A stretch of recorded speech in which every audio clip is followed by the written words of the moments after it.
So, hello, and we really welcome you on this journey into your body's energies. Yes, I'm so glad to be here. I'm so glad you're all taking this class. This is a thrill for us, and I love answering questions. And I want to I want to say that I want you all to know that inner healing is your birthright. It's your birthright. I think our ancient ancestors all knew how to heal themselves, and you still carry that in your DNA. So, whatever state you're in now, if it feels a little overwhelming or not, believe me, you'll slide into it easier and easier, and you're going to love this. So, in this first course, in the first class, you had a chance to learn some basic exercises. You had a chance to explore the way that energy is the infrastructure of the physical body. And so, energy runs it. If um, there's no energy, there's no life. Energy is animates us. And you learned how to energy test, how to begin to figure out the body's energy language through energy testing. And you also learned a daily routine that will really help build positive habits in your energy system. So we have many questions coming in, so we'll start with them. Okay, so I'm going to just go write down this list here. These are some that came in Thanks. before the Right, yes, broadcast, right before the and then we'll get broadcast. to the ones that are coming in live. This is from Terry. Can you please speak more about working specifically with anxiety and body fatigue, low energy levels? How would a proper routine deal with this look like? That's a very good question. Um, I think that energy medicine is the perfect answer to how do you get your energy back when you lose it, and um, and how do you how do you deal with anxiety? I think I'll just show you a couple of things. Okay. Um, Anxiety. I think my favorite one is the triple warmer smoothie. Okay? I'm going to just show you. If you lay your fingers sideways across your eyes, And everybody can do that out yes. here. So put your fingers over your eyes and watch carefully. Now take a deep breath in, and as you let your breath out your mouth, drag your fingers to your temples and take a breath there. Now take another deep in breath and go around your ears, then go back behind your ears, down your neck, and hang on your shoulders. Now push your fingers hard into your shoulders. Take a deep breath in and drag them across your shoulders and land on your heart chakra. And just stay there with your hands, one on top of the other, on top of your heart chakra. And just take a couple of deep breaths. I mean, it really does calm an energy called a meridian called triple warmer that governs the fight, flight, or freeze response. And that's one of the things that anxiety is all about. And your body will learn these habits of not getting so anxious after a while. So the more you do this, the more it'll work. And the other one was body fatigue. Body fatigue, I think you have learned in this session um, what when you put all of those techniques together, I call it the daily energy routine because it will unscramble your force fields. When your energies get scrambled, they don't flow smoothly and you get more and more exhausted. Your meridians literally turn around and go backwards. And then you're going against the flow and you get more and more tired and your body wears out. And so if you put those techniques together and do them, you know, it takes maybe 6 or 7 minutes, all of them together. Do them once or twice a day. You will start building up new habits of more vitality and aliveness, and your body will overcome the fatigue. It counters the energies going backwards. It really gets things into a much better shape. And also for anxiety, it's a bigger issue than just one technique. But start with this one technique because when you're feeling anxious, if the technique is able to reduce that anxiety, it makes an association between the trigger for the anxiety and having the body relax. And the body then starts to learn to respond to that Yes. trigger with relaxation rather than anxiety. So when you feel the anxiety coming in, do that triple warmer smoothie, and that should really help you over the long term. Yes, it's called a triple warmer smoothie because you're taking your fingers around backwards around that meridian line, and you're really calming that energy down so that anxiety can lift. I'm going to show you one more just because it's a good one.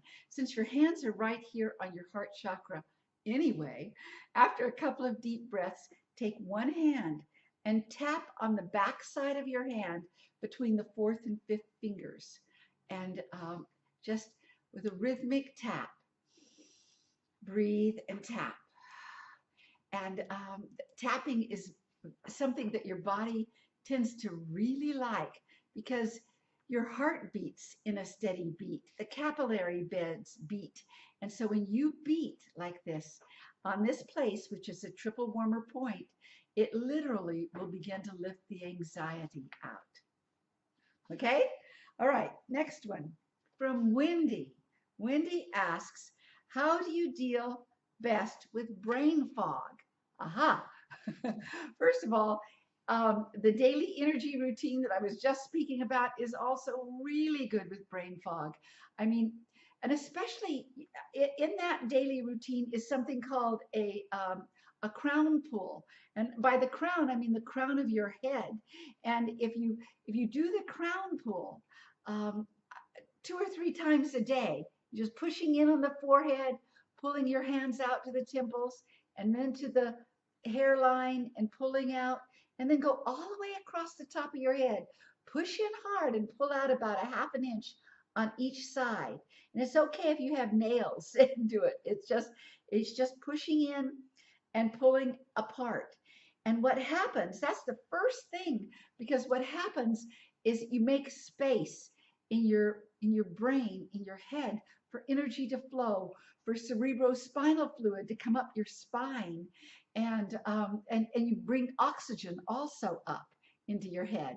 That's one of the things. Another thing to do with brain fog, and I believe you had it in your first session, is the Wayne Cook posture. And that, for me, that one is such an important one because I tend to get scrambled. And it's not quite the same thing as a brain fog, but I know fog too. But a scramble means I will literally put out the wrong word when I mean something else, and or I can't think of something that should be so easily for me to think about. And so I do that exercise, and suddenly my brain gets clear, and um, I can think again. So that's my favorite. Is that working, David? Okay. All right. So then Wendy says, not just a feeling of being tired, but a feeling of being out of it and lacking mental acuity is the same thing. Yes, do these exercises. By the way, if you feel not only a brain fog, but just you're just not in tune with life, then be sure and cross your energies over. Put your right hand on your left shoulder, push in hard, drag it across to the opposite side of the body, and then the other side, and do it hard and do it several times because your energies have got to cross over.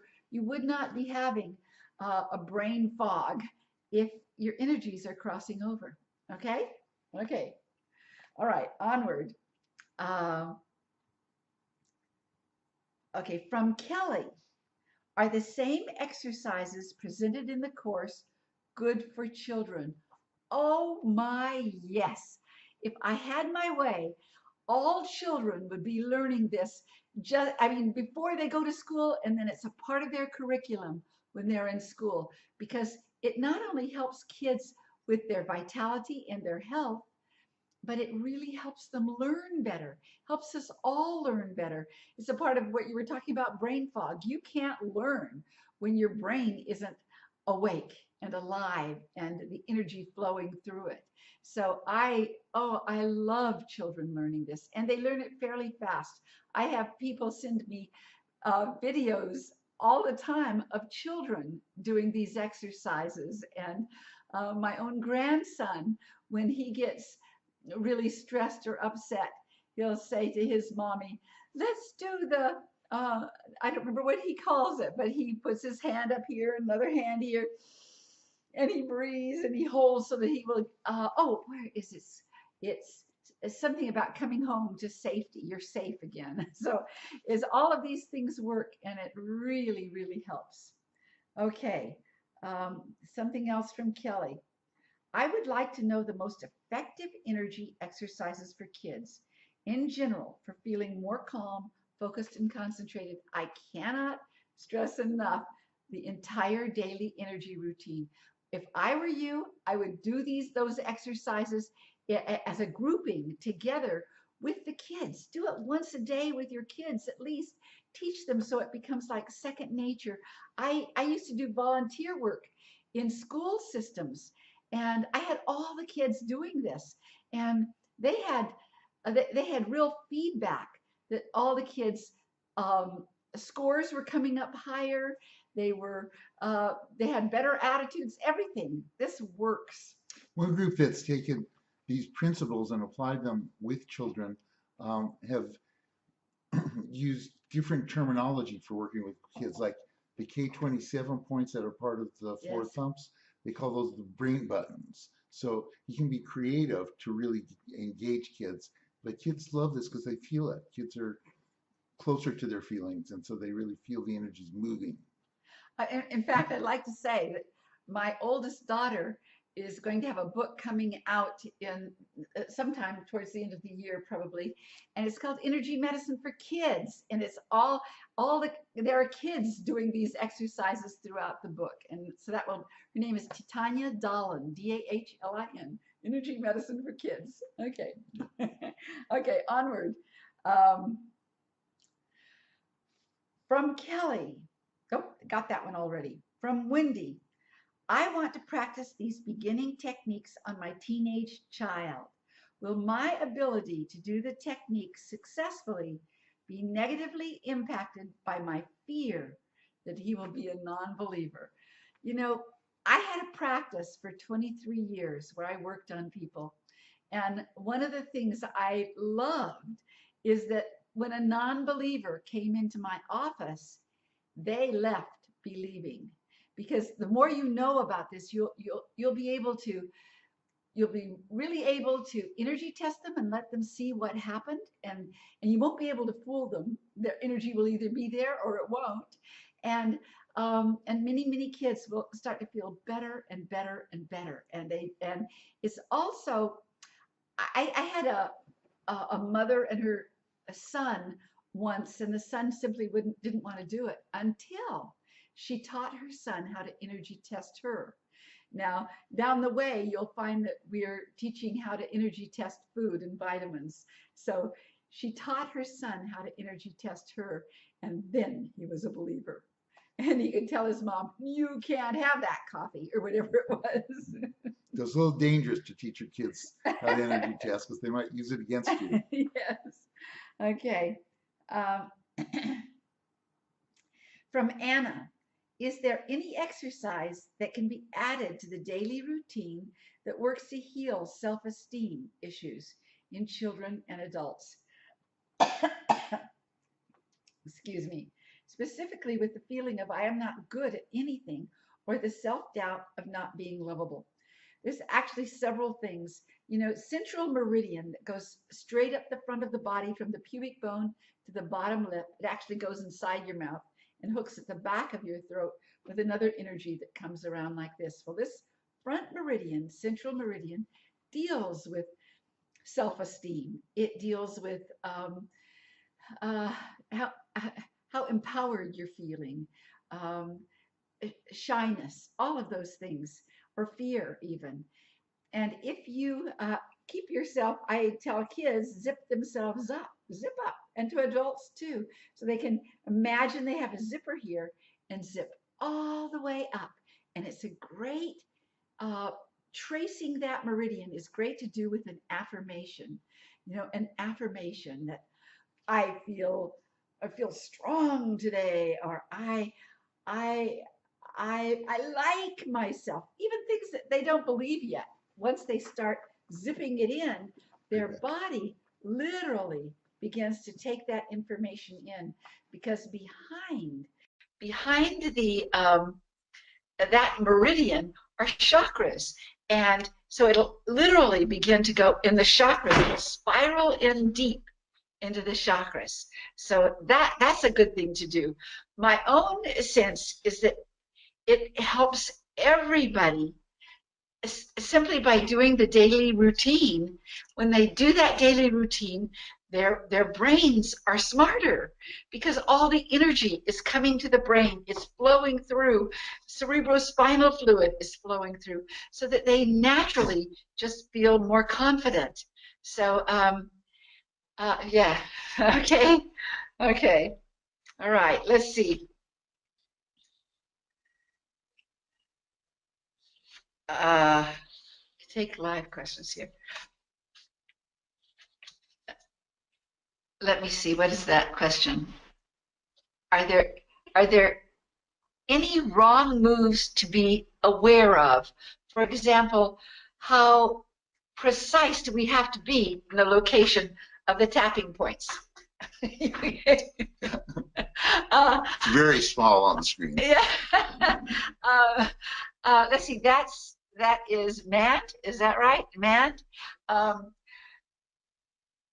Are there any wrong? Don't worry about wrong moves at all. When you have an intention on healing yourself and on doing something good for yourself or somebody else, your body also is on that meridian that I just spoke of. It takes that intention of something good. It's like when you feel good about somebody, and you let that other person know you feel good about them. They took that in as an energy, not just your words. They suddenly felt better, because you had the intention of them feeling better. So it's the same way with energy. And you do not have to be so precise with tapping points. I tell people, don't just tap with one finger, tap with 3 or 4. When you holding points, hold them with all of your fingertips, or put them like this in a notch and hold them that way. You will not have to worry. If you miss them slightly, believe me, your energies on your hands are electromagnetic. So if you and your body is electromagnetic. So if you connect it all up, believe me, you do not have to worry about being so precise. It'll pick up the energy. Okay. There's also another aspect to this, which is that as along with the electromagnetic energies that can be measured are subtle energies that we don't know how to measure. And subtle energies are influenced by the mind. There's a lot of research on that, and I'm sure we'll talk about that as the course goes on. But one of the effects of that is intention does influence it. So a acupuncture point is an energy. It's actually a spot in the body. It has lower electrical resistance than the rest of the body. So it's like a window into the energy system. And the energy's there when you're bringing your hand there to hold those points. Those energies move. They're moving all the time. And they will move to meet your hand, even if your hand's not on exactly the place that you had intended. So it's a very forgiving system. It's one that you don't have to do it exactly this way. And I would like to say one more thing about that. That's also a positive in how much energy then you connect with to your body or somebody else's. It's even more powerful. I love that we use hands and fingers. Okay, here's the next question from Christina. Christina, can this type of energy medicine work on pets as well? If yes, how would that work? Oh my gosh, animals are so receptive. They receive this so quick. Anything you do on a human, you can do on an animal. And my daughter had a cat who lived many years beyond when she was supposed to die, and she was like 21 when she finally died. But she didn't, she was supposed to die around 15, but she didn't Because die. she had an illness. Oh, she had her kidneys were failing, and my daughter started doing energy work on her, and she came up here to K27 was the first thing she did, and K27 is the 27th point on kidney meridian, and it not only um, it flips energy around to go forward. So it makes a healing force just come through the body anyway, but it also helps the whatever is going on in the kidneys to calm down and be released. And that cat, every single day, 2 or 3 times a day, would go up on my daughter Tanya's lap and just bare her neck so that Tanya would massage K27. And the cat lived many years. The veterinarian had said, you know, take your cat home to die. She's going to die. And probably in 2 or 3 days. So it's, yes. One of our practitioners in England teaches courses for pets and Yes. their owners. And so, you know, on an all-day Saturday or whatever the structure is, 20 people and 20 pets all show up. And she has them all the owners working on all their pets. And it's a very popular class, actually. We're actually bringing it to the U.S.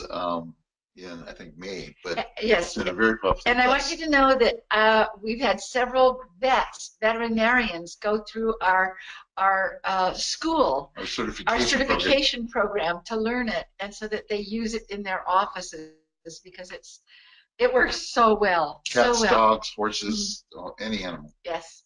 Okay. Okay, so I'm going to go on to another question. This is from Fiona. How do you see computers, cell phones, microwaves, and electric appliances affecting our energies and our health? Oh, I mean, they absolutely do. And, you know, we evolved for a world that we no longer live in. We evolved for a natural world.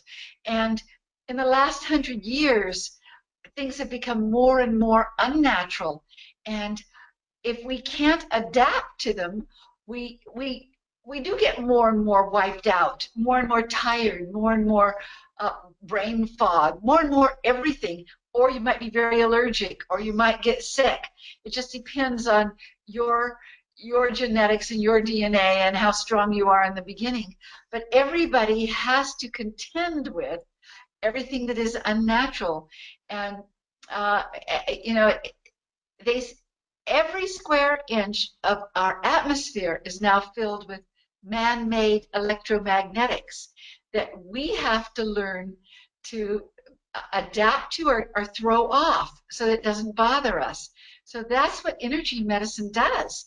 It teaches your body, your energy systems, to be able to deal with those energies. And I really do feel that it's really very pertinent. It's very necessary to learn this because of the world we live in now.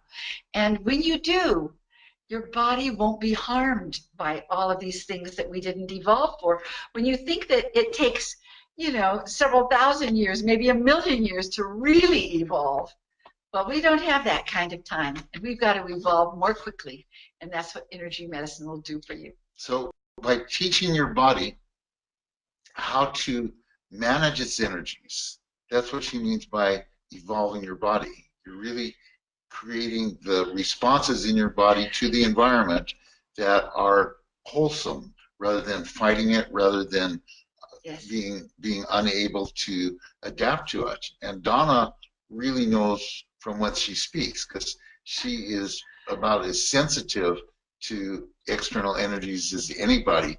And so she's very much the canary in the cave, and she's had to figure out how to keep her own energies strong amidst all the things that are in the environment that are getting her. And it hasn't always been easy. I've been with her for almost 40 years now, and I've watched the struggles. And in fact, chapter 11 of her book, Energy Medicine, talks about how she figured out how to shield herself during a period that she was particularly vulnerable and got very sick because of the energies around her home. Yes, it turned out our home was over an underground river. And so every socket in our house that you plug in anything electrical um, would really have energetic ramifications out to my body. And I couldn't sleep in the house at night. I mean, literally, if I wasn't up by 3 o'clock in the morning, I energy would come up my legs and it would feel like I was being electrocuted, and I got sicker and sicker, and I just had to figure it out. It took time, but if something doesn't, I was just willing to try whatever, and I knew that Western medicine could never help me, and I knew that it had to do with energy, so I had to figure out energy. I had to figure it out in that instance. And for me, I don't use many things other than once in a while I'll use a magnet, once in a while I'll use a crystal. Other than that, I just use my hands. But that's when I learned to use magnets. That I could, since the energy was coming in at the bottom of my feet at night, I would take a small little magnet. It's an electronic magnet, just to use with electronic equipment. And since the Earth is north seeking, and my body was south seeking at the feet, I turned the magnet so it would be north seeking, and then like two magnets, two north sides would repel each other, and that was the beginning. It would prevent that energy from coming into my body at night, and that was simply the beginning. But I I really learned. I really learned. One of the people that helped us at that time was a man whose career was with NASA, and his job was to be sure that the electromagnetics, which are very strong in spacecraft, have minimum harmful impact on the astronauts. And after he retired from NASA, he became a consultant for people that were having difficulties with electromagnetic effects on their bodies. And he came to our house and did many tests. And he said Donald was one of the toughest cases he'd run into. So whatever she figured out for herself, is probably going to be helpful for most people. Okay, onward. Here's a question that's just come in. Again, we got to get kind of close. It's from Linda. Is there a way to heal ourselves or test ourselves? Test ourselves for weaknesses, like you were testing the people in the audience, in the first class. There is, but it's going to come along in one of your sessions, and I will be teaching you on the stage. So you'll get to see it, okay? And it is a good thing to know, but I feel like it's really right to wait on it, because you want to start getting a feel of energy when you test somebody else. When you start testing other people, and I encourage you to test your friends, test your children, test people. So because you'll see that people have different strengths of energy going through their body. And as you get that feel, then when you learn to test yourself, you'll just be much better prepared for it, and to understand, oh, that was weak, that was strong, and then after a time, that's what will grow inside of you without testing anybody or yourself. You'll start feeling it, knowing it. But it's best to learn it on somebody else first. Energy testing is an art as well as having some scientific backing, but the scientific backing is very controversial. But with our students, we've really figured out how to get the subjective part out of it, and you'll get that in this course, because energy testing, the art part is getting your mind out of the way. What your energies follow your thoughts, your energies follow your intentions, your energies follow your expectations, and that will be picked up in an energy test, and that will distort it. So that's where the art part comes in, is really getting a clear test, and then self-testing is even more subjective. Yeah. So that's why we really encourage you to get good at energy testing with another person, so that you get the feel for it, so that when you do the self-testing, you have more of a background in how the energies affect muscles. Yes. Okay, this is from Stacy. I know we could practice food testing, but I'd like to know if there are general food energy guidelines for healing and optimal health. Well, I guess this is one of the reasons why I love energy testing food and vitamins is because, I mean, I'm somebody that that tried to take all the food guidelines to get well. Is how I got into energy work. They wouldn't work on me. What I came to know is that every human being on this planet is different, and the optimal food for one person isn't optimal for another. It just isn't. I mean, it would be lovely if for everyone, good organic vegetables, good organic fruits, and all of those things are the best. That sounds right, and for many people it is right. But for me, organic vegetables could put me in the hospital, did put me in the hospital, because I could not metabolize food that grew out of the ground. I could not metabolize anything when I was 6. I mean, when I was a teenager, I actually got multiple sclerosis at 16. So all through that time frame, my body just kept breaking down, and I couldn't metabolize really healthy food. My body needed something dense, a dense protein. And so it's not even what I eat today. But at that time, it probably kept me alive. So you'll just find more and more how unique your body is and your needs are. And you'll find it will become something that sets you free instead of making you feel, oh no, I don't know what I can eat. It will start making more and more sense. I hope that helped. This is from Tom. Is there something you can recommend for procrastination? Well, one thing I will tell you, if your energies, if your meridians are running backwards, if you've got a scramble going on, if you are homolateral, which means your energies are crossing over, I mean, just homolateral alone, you have less than 50% of your own energy. You don't have energy. Of course you'll procrastinate. You don't have energy to get up and go. So I cannot stress enough, do the daily energy routine until it becomes so natural to you. And I will put this to some of the other questions that have come along also, to understand that when your body starts really being healthy in the way of flowing as it's meant to flow, with strength and power and all the energy getting to every organ as it's meant to, and it isn't having to throw off the toxins in the air around us, or the toxins in the food we eat, or the micro or the electromagnetic energies, when it's doesn't have to deal with that. It knows that that's not dangerous to you. And in some ways, we have to teach our bodies that we're safe, that we are safe in energy that we would think that, oh my, that maybe that's not so good for us. But we've got to build up our own energy systems so that they don't harm us anymore. Use the daily energy routine. Don't put it off.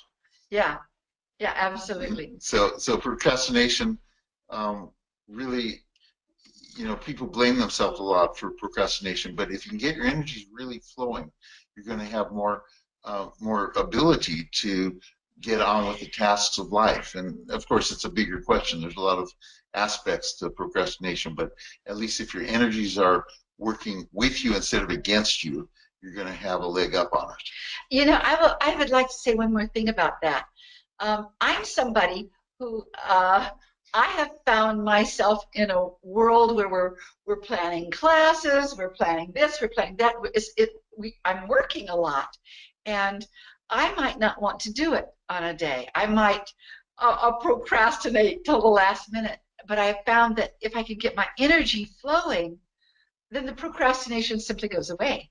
So I definitely do the daily energy routine every day. every day. And maybe I don't do it first thing in the morning. I usually wait until I need it. Say I've lost my creative spark, or I'm sluggish in my brain, or I just don't want to get up and do anything.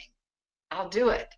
And so I give myself 6 or 7 minutes to do that, and I'm back on target. Okay? So you do that. Okay? All right, let's see. This is interesting. From Carl, what does energy shifting feel like? What are some of the common sensations in the body? You know, it's going to be different for everybody. For everybody. I can tell you the result of that seems to be the same for just about everybody. But everybody, you know, we're different types of people. I'm a real feeler, so I feel everything. David here doesn't feel as much. He goes up in his head and he makes sense of, oh, that must have worked. I'm up and around now, you know, but he doesn't feel it as much. I feel everything. I will also say that when David and I first met, he didn't hardly feel anything. But over time, partly being with me and partly doing the exercises, he's gotten to be more of a feeler. And one of the things I always like David talking about is there's an exercise you'll come to when we're doing chakras, and he was doing the technique of spinning, not spinning, but well, it's a spinning sort of thing of working on somebody's chakra. Just circle, Yeah. circle. And he said it was palpable. He could feel it, and it's always exciting when you see somebody start to feel it, because everybody feels more over time. Some people feel automatically, some people feel more over time, but everybody does. So it's not somebody else's map. It's really tuning into Yes.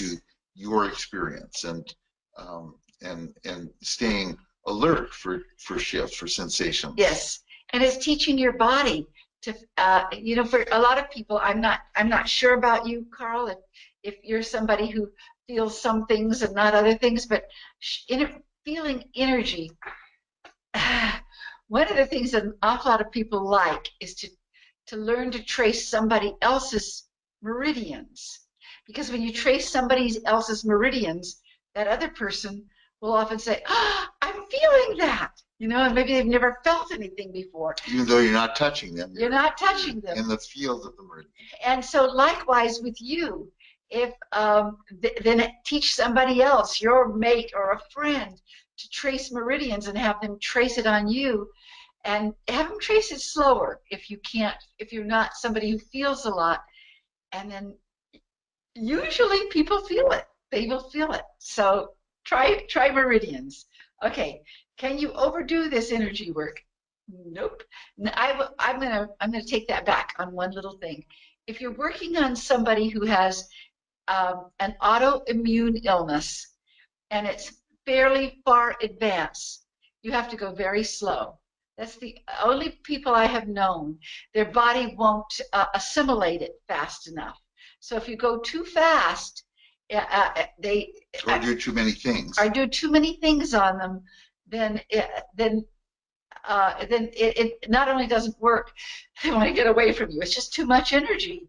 So you've got to really overload their circuits. Yes, overload their circuits. So you want to be sensitive with people who have and sort of a far advanced autoimmune illness. I know that was true with me with multiple sclerosis. I mean, sometimes even when I wasn't completely over it and somebody wanted to try doing it for me, on me, I'd have to stop them and say, let me just breathe a minute, and then they could start and they'd go. So I just had to teach people to go slow on me.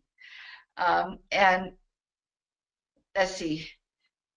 But no, doing the exercises, I mean, your body will tend to love it. Now, if you're somebody, I want to always say that people are different. So if you're somebody who you're doing an exercise and it didn't feel too good to you, then don't do it for a while. Stay off that exercise because your body cannot quite adapt yet. But everybody I have ever known, that in time they can. They can, and it feels good. But sometimes, once in a while, somebody's body doesn't, maybe your body has really, in some ways, controlled a lot of things. And if that's so, um, you're just going to have to listen to your body and find out if you liked it, or if you didn't. If you didn't like it, switch gears and get yourself out of homolateral. Keep crossing over your shoulders. Okay? Okay. Now onward. Um, from Marga.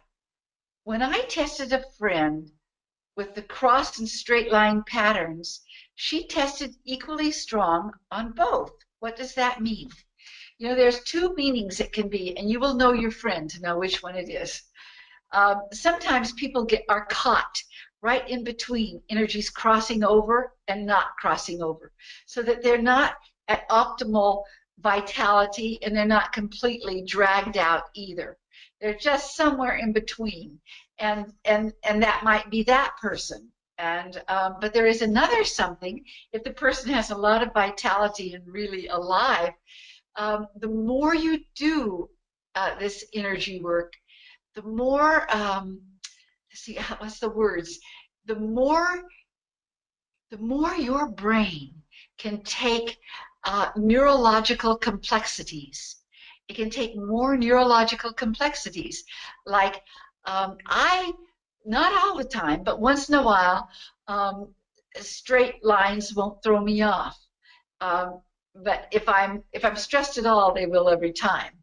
But so it just depends on this person. You will know, is the person really so together that maybe that's the truth of her, or maybe it's that she's caught in between. That's probably it. Usually that's it. What is the best? Nope, that's the wrong one.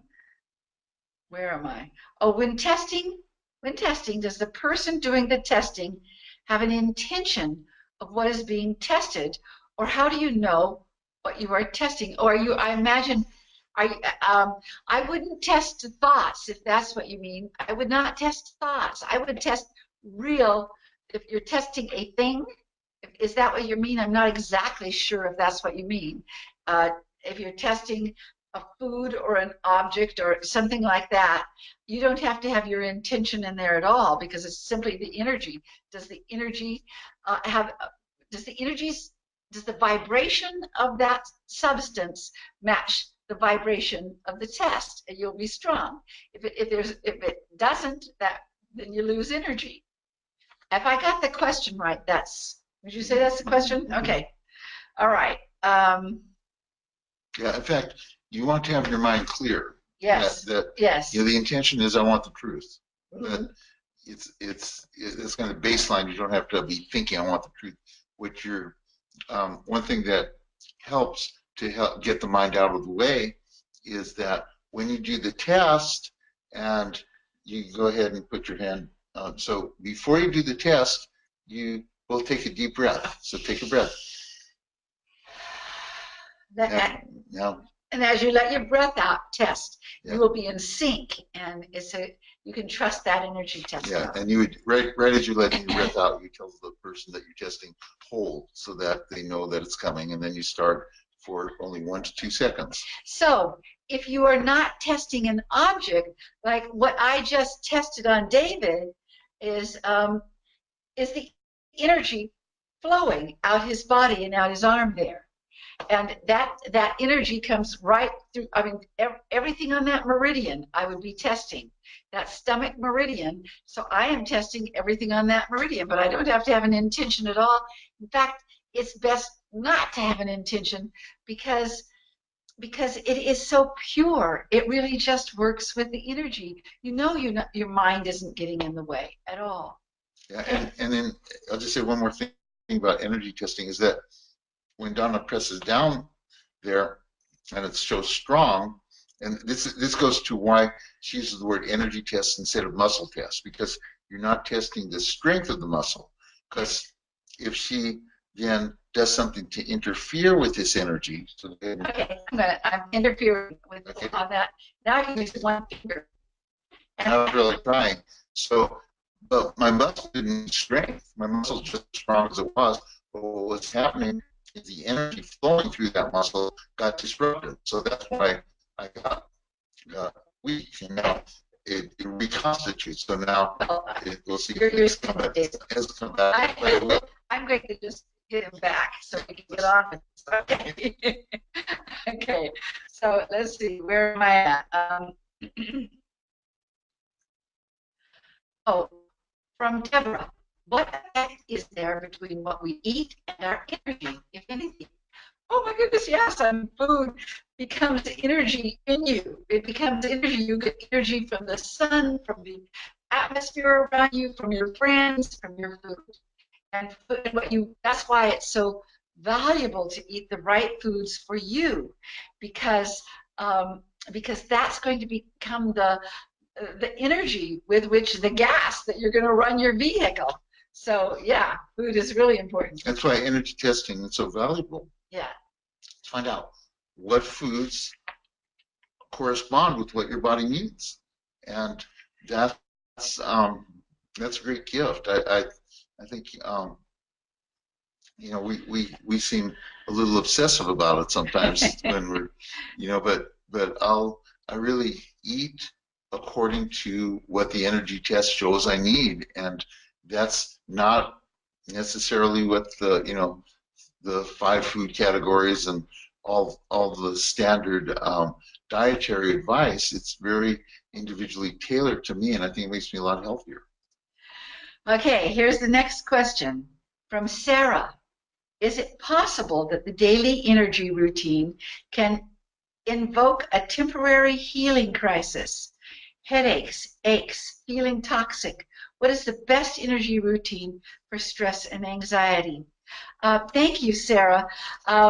Once in a while, when people are not used to shifting their own energy, in the beginning, doing there might be one routine or one exercise in the daily routine that your body cannot adapt to or cannot metabolize and can't shift to be in alignment with it.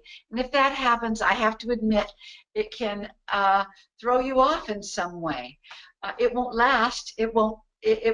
When I teach classes in person, I have never seen that by the second day. It's never there. It's just the body learns that something that it has never done before. And so, but I would just, you know what I would do? If you feel off or nauseated or you get a headache, immediately, there's a couple of them. One is I would do the hookup, which is at the end of the exercise, a finger in the belly button and a finger at the third eye, push in and pull up, and stay that way for about 3 deep breaths. And the other one is, okay, I'm going to give you a different one. If you take your fingers and literally rub around your ears on your head, and then do the crown pull that's a part of the daily routine, that will often move the energy that's stuck up in your head and not leaving your head. Okay? All right. How do you pass this energy on to another loved one that needs it, that is not around you? Oh, uh, you know, let me talk about that a little bit. You can do that. That long distance healing. Um, you can and this is part of the subtle energies that more and more people are talking about and researching. A man has been researching that for 12 years in the town above where we live, and he came over from Russia, and it's as his full-time study is studying that this thing about subtle energy that you can bring somebody to mind. I mean, what I have done, okay, I'm going to give a couple of different things. One is if I want somebody to really get the energy, I will close my eyes, put both hands on my heart chakra, you know, bring them to mind and start breathing and just thinking about sending them that loving energy. And I might even open my hands and let the energy flow that way. There's another way. I've known people who didn't feel like they could do that very well, and and it's a little harder in winter time, but laying somehow on planet Earth, maybe even a warm boulder or the grass in spring or summer. If you lay down on the ground and and just put your right hand out and send, it goes faster on the earth than it does in the air. And I've had people, um, I've had such wonderful feedback of hearing of great uh, responses in that way, and people being healed and all sorts of things. I mean, it's all one of those mystical miracles that we don't have the science behind. I just know it'll work. Okay. Um, from Diana, how many times do you recommend to practice the daily routine?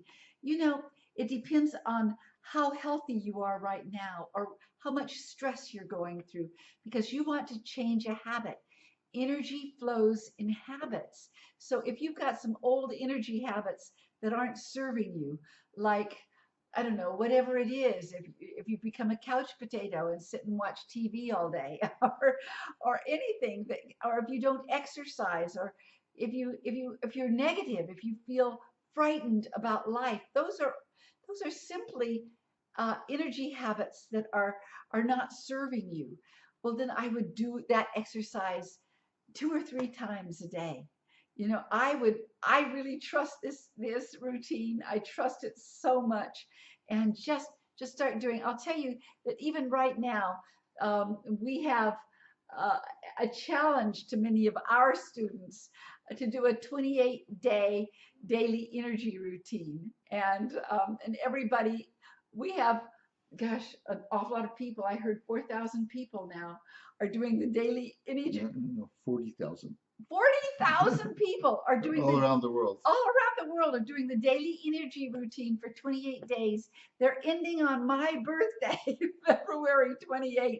But you start now, and do your own 28 days and see, and then give yourself some feedback. You know, has that been good for me? And I imagine you're going to say yes. Okay. Um, from Caitlin, from Caitlin, any suggestion for breaking bad habits? I just gave those suggestions, so that's the same thing, Caitlin. Okay, all right. I'm going to go back to my list here. Uh, let's see.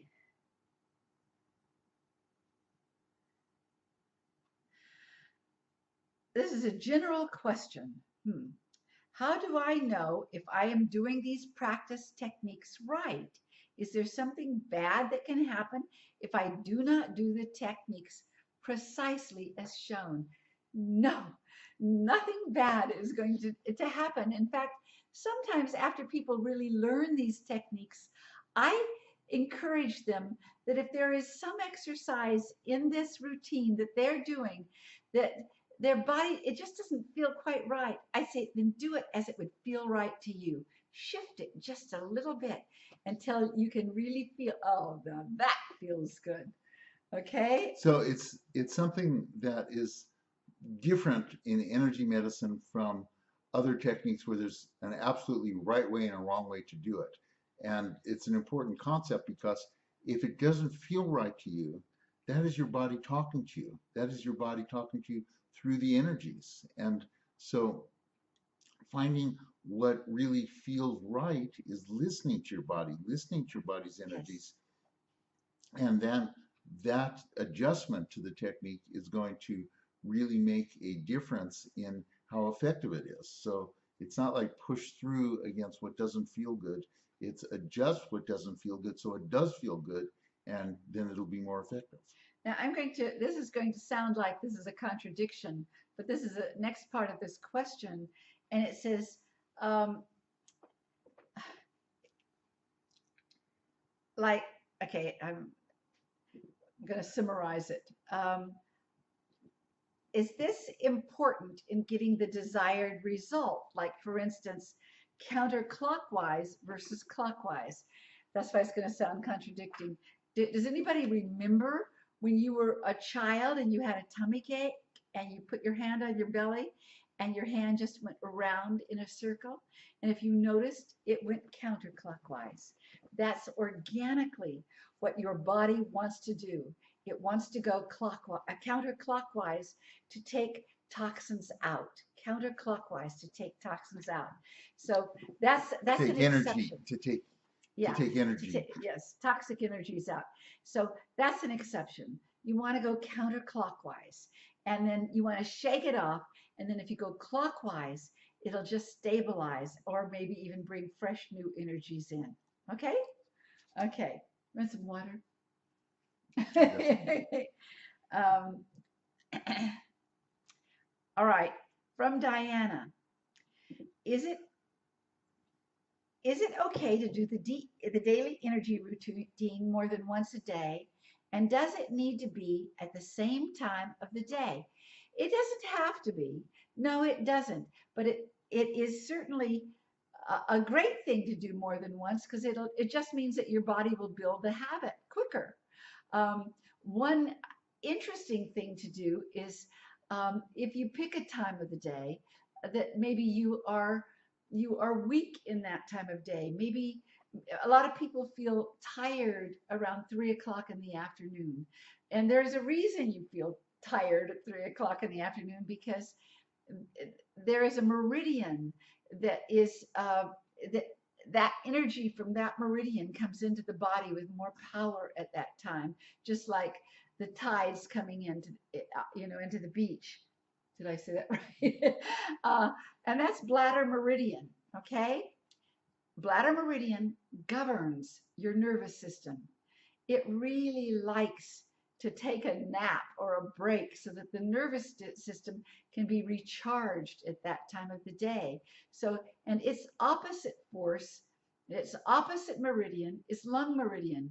So, lung meridian will help you get tired by taking oxygen out at that time of day.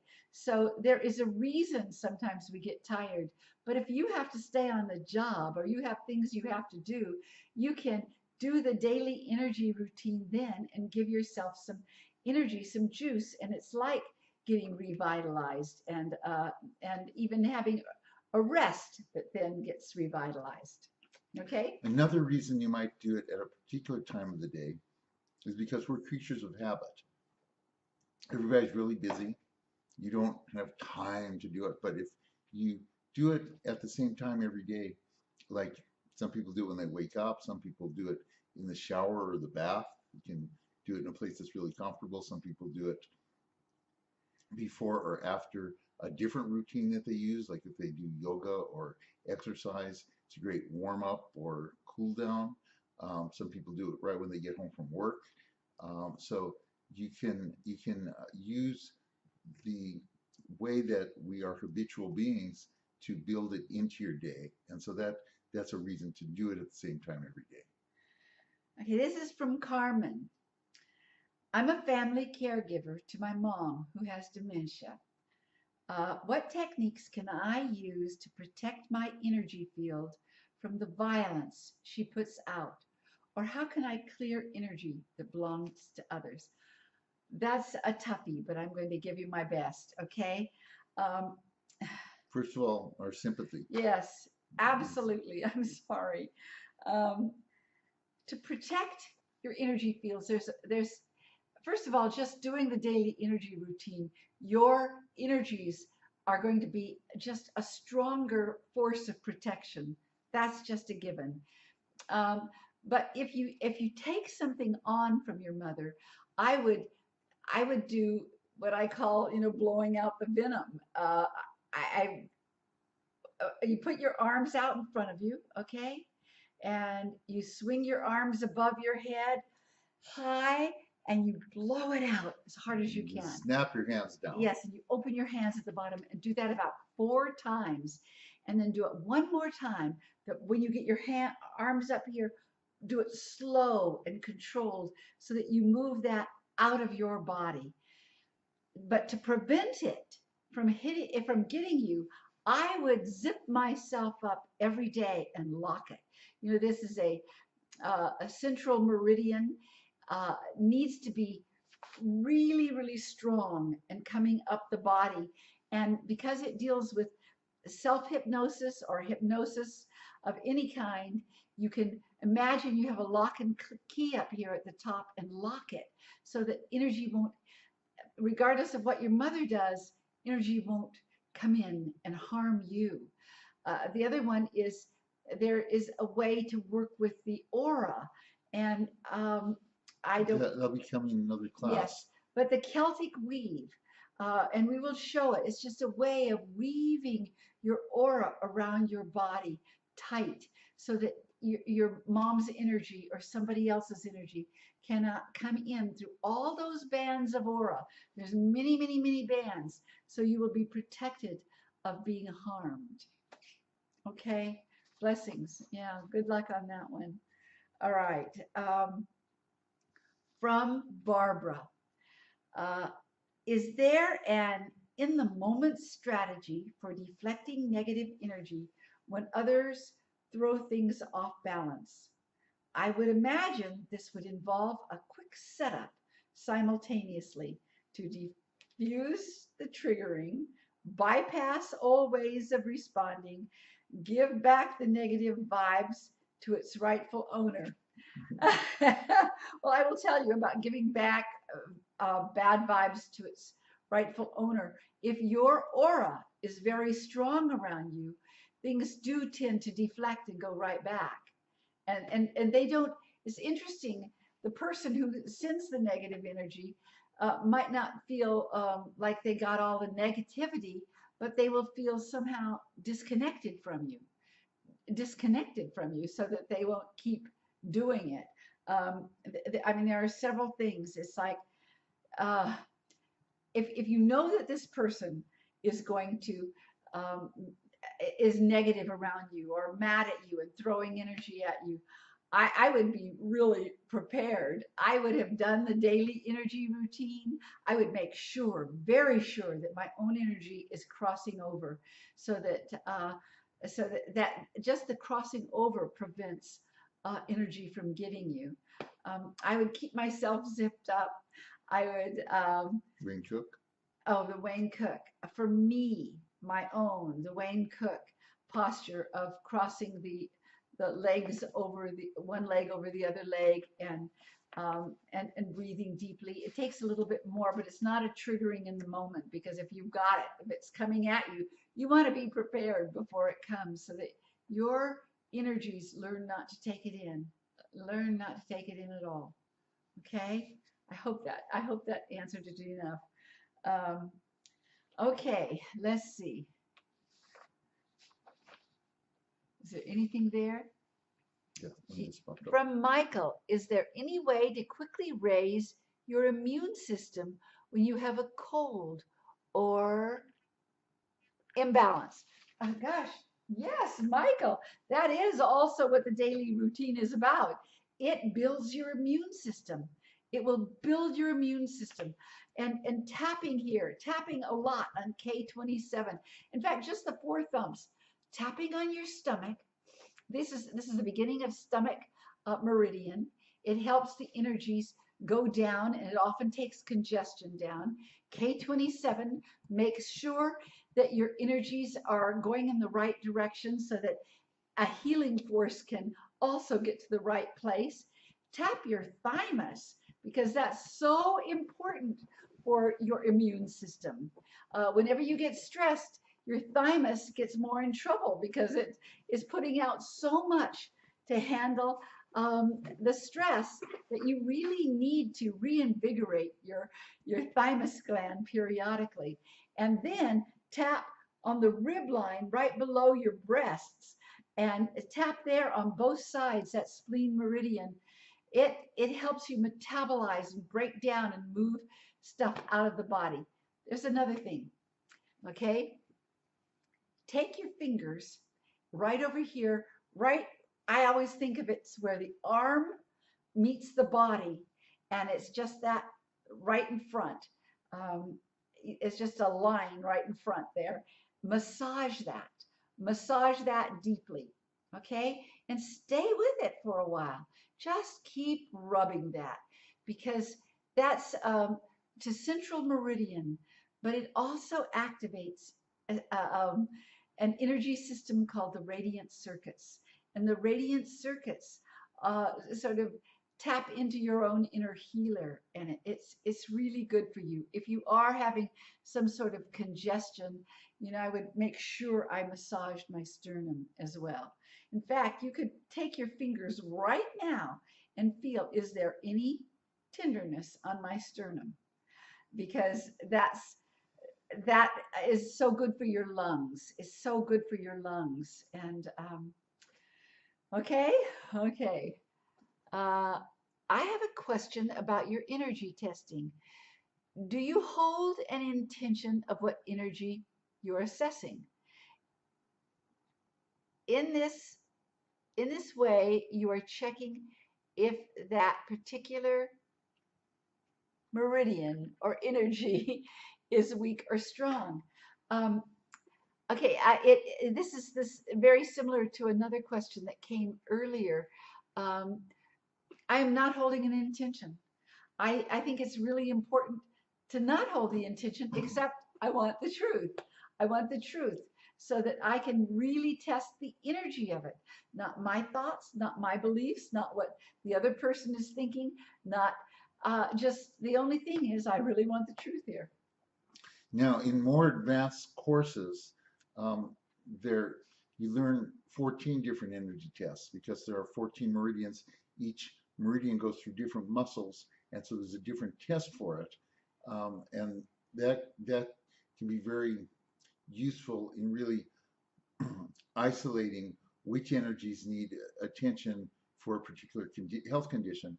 But the two that you're learning are this one and the spleen are both give you a general reading about the body. So they're really good ones to start with, and once you get really proficient with those, there's different ways you can learn how to do the other tests. Okay, this is from Connie. I've been experiencing headaches since starting the daily energy routine. Any ideas about what triggered this? Oh, yes. I mean, first of all, you're moving your energy. For some people, when their bodies are so unused to having you moving your energies, um, literally, there's this meridian I've spoken about before, triple warmer. It doesn't want you to move the energy because it's been in control all your life. It's been in control. And so your body doesn't have the energies coming from other meridians to help you metabolize or to adapt or to let it go through. So the fact that you get headaches, I would say energy is stopping in your head. It may be, without seeing you, it's a bit of a guess, but probably it means that your crown chakra isn't open. And if it isn't open, you want to do the crown pull to really open it. You can either even take your own hand and spin around your head in a counterclockwise way. Okay? Yeah. Just So if the clock were facing up, that you would go counterclockwise from it. yes. And you're going to have to feel a little bit what will work for you. I said before to really rub around your ears, just stay on the same part of the skin and push it in on your head and rub. Some people find that if they rub the back of their head, um, the back brain holds so much automatic stress reactions that does it for them. I'd be really happy right now to give you an exercise that also might help. Okay? Okay. Okay. You're going to do this with me. Okay. And it's good for everybody. I say you've got a headache and you want it to go, and you want to train the energies that are in your head to not do that anymore. You want your crown chakra to open up all the way and release the energy. Truth is, energy is meant to be released all the time and coming in fresh all the time. The fact that you If anything was to happen to you, if you were getting a headache or you don't feel good afterwards, it means that your body isn't releasing as it needs to release. So, okay, here's a good one. It may be your neck too. Maybe your neck is tight. So, sit on your edge of your chair and let your shoulders drop down and let your head drop I'll over give you to more your room. shoulder. Okay, he's giving me more room so you can see this well. And let your head drop over to your shoulder so that you really got a stretch going. Okay, now put your hand over on the side of the head that's going towards your shoulder and just hold your head there. Now take a deep breath in through your nose. Now hold your breath and push your hand and your head together as hard as you can without, really hurting yourself. Then let your breath out and let your head, go that way. Let your head go over further. Now take another deep breath in. Hold your breath and push your hand and your head together. And now let your head drop over further. You can do this 3 or 4 times, but at a minimum twice, okay? Then lift your head and drop to the other side. And now put your hand here. Now take a deep breath in. Hold your breath and push your hand and your head together. And then let your head drop over and let your breath out. And make sure your shoulder is staying down. Now take another deep breath in. Hold your breath and push. And let your head drop over further. And again, if you've got a headache, I'd probably do it 3 or 4 times. But then you're going to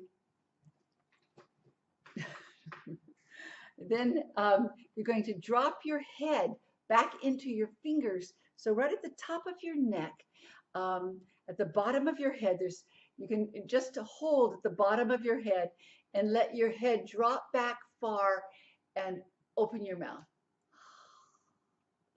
Now, you're going to tighten your jaw. Just breathe in through your mouth. Tighten your jaw. Bring your bottom jaw up to your mouth and hold it really tight.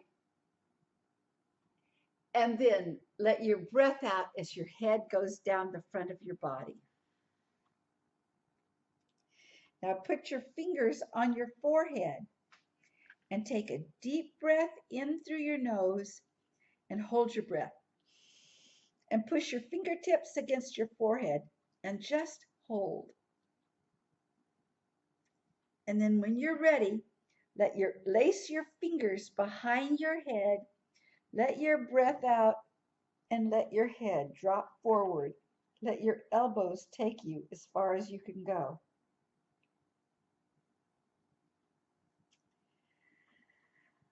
Okay, now for most people, their headache will be gone by the time they've done that, or you need to do a few more in a row. Okay?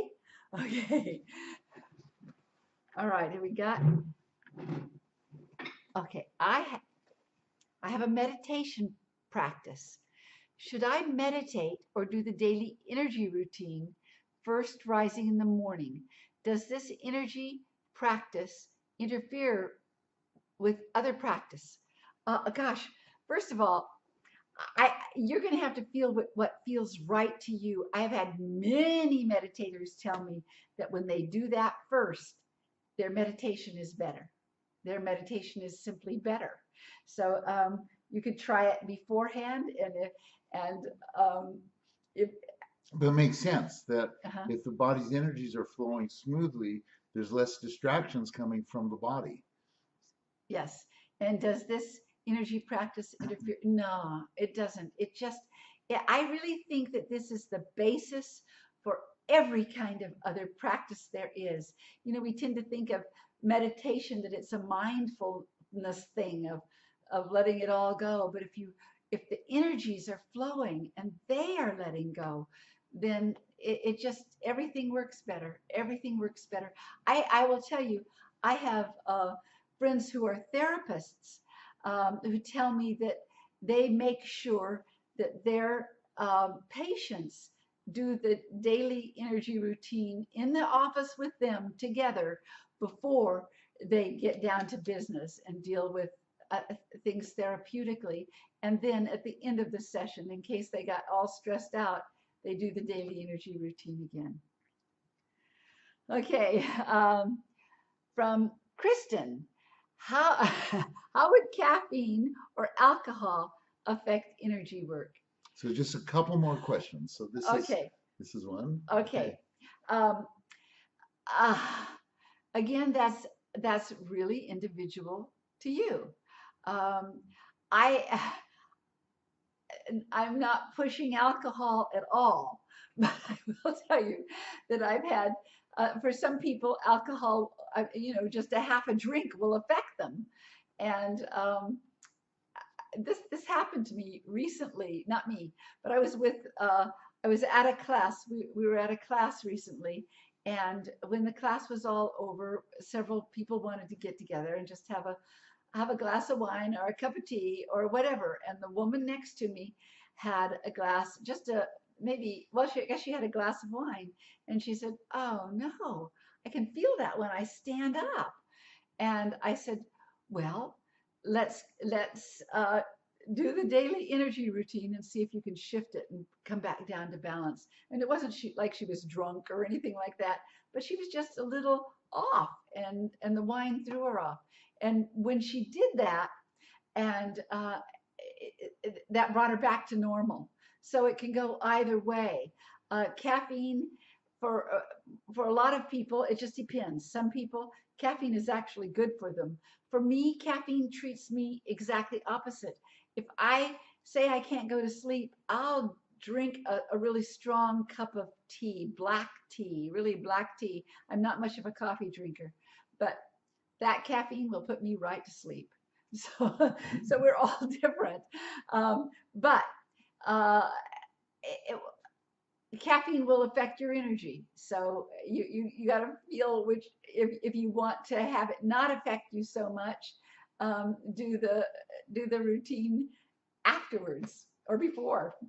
So before we go to the next question, we also invite your comments and Yes. reflections, like kind of your ahas from the course, or your the insights that you might want to share with others. So feel free to post those as well as we come to the close of the questions.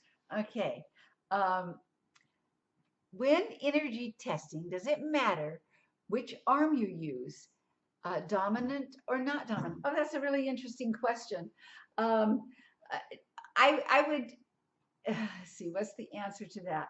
It doesn't matter whether it's dominant. That's not it. But sometimes people have an imbalance from one side to the other.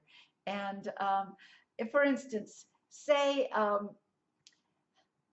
really wanted to eat something, and I would actually like to be tested on my weaker arm, because I would want to find out if that food was so good for me it will make me strong. So it doesn't matter, but that's just me personally. I like to be tested on the arm that is a little weaker.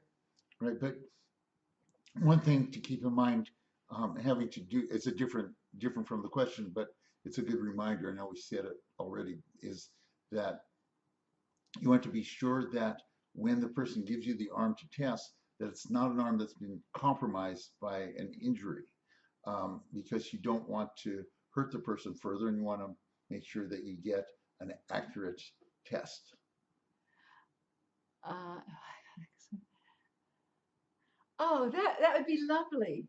Um, oh, we could hear from you if you want, but I've also just had something come in that said that that any testimonies um, and and thoughts could be posted in the chat box. That would be lovely. Yeah. Mhm. Okay. Is that it? Are we through?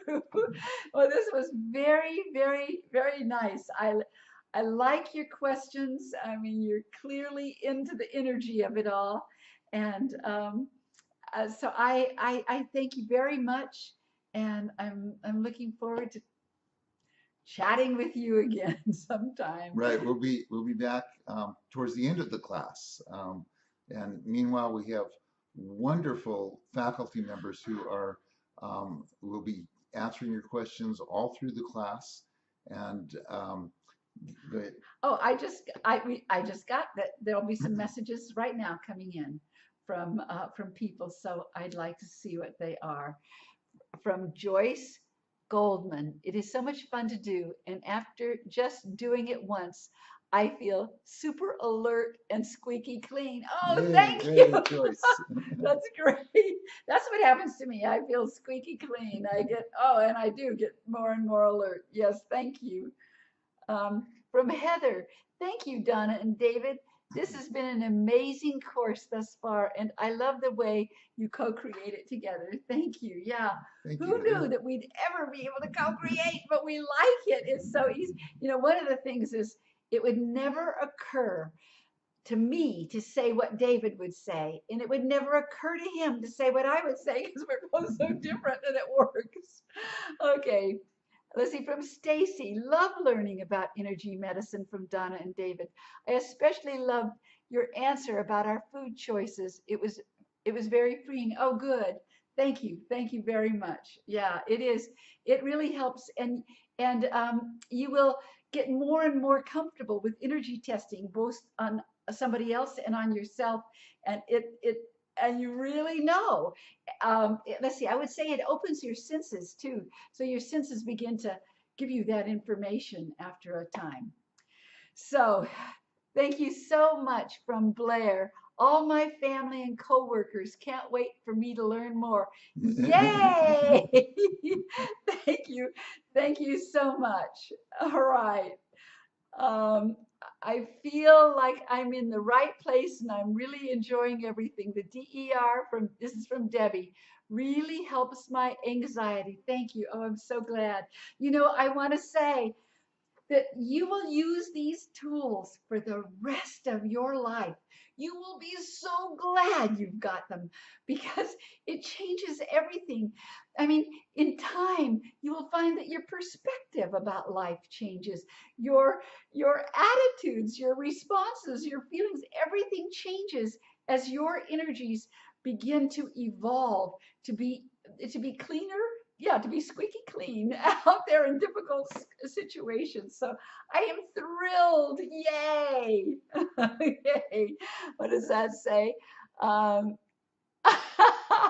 from Sherry, just listening to you guys raises my spirits. Yay. Thank you so much. Yay. Oh boy, more from Pat. It gave me more alert after doing the exercises today. Yay. Thank you. Yay. Um, from Barbara, thanks for this amazing introduction and covering so many basics. Just more informed, much more informed now. Looking forward to this course. Yay. So glad. All right. From Caitlin, thank you for sharing your wonderful wisdom and your dedication to teaching so many people as you can. You know what, Caitlin? That's it. When you heal yourself as I did, you want to teach it to the world. You want everybody to know that they can heal themselves. They're not doomed to either be depressed or sick or anything. You can absolutely shift your energies and change things.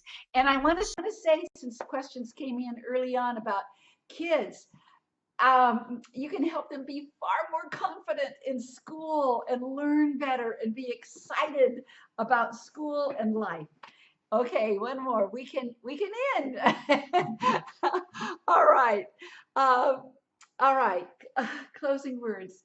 I am humbled. I am humbled that you're all doing this, and I'm so grateful. I thank you so much, and just do remember that this is your birthright. You know, somehow, several hundred years ago, we got away from healing ourselves, but it's there in your DNA, and you're just reclaiming it. And I'm so glad for you. I'm so grateful to you for coming and going on this journey with us. Thank you. And we're so excited that you'll be going through the rest of the class. It's been a pleasure to work with Mind Valley. They really helped us craft, I think, a class Oh, that takes, because Donna's been doing this for 39 years, and it really takes the essence of the most important principles and exercises and puts so much information into these 8 weeks. So we send you onward with our blessings, and we'll be checking in again with you towards the end of the class. and who knows, maybe one day we'll get to meet you. I hope so. I like meeting you just like this for now. Thank you so much, everybody. Blessings. Bye bye. Bye bye.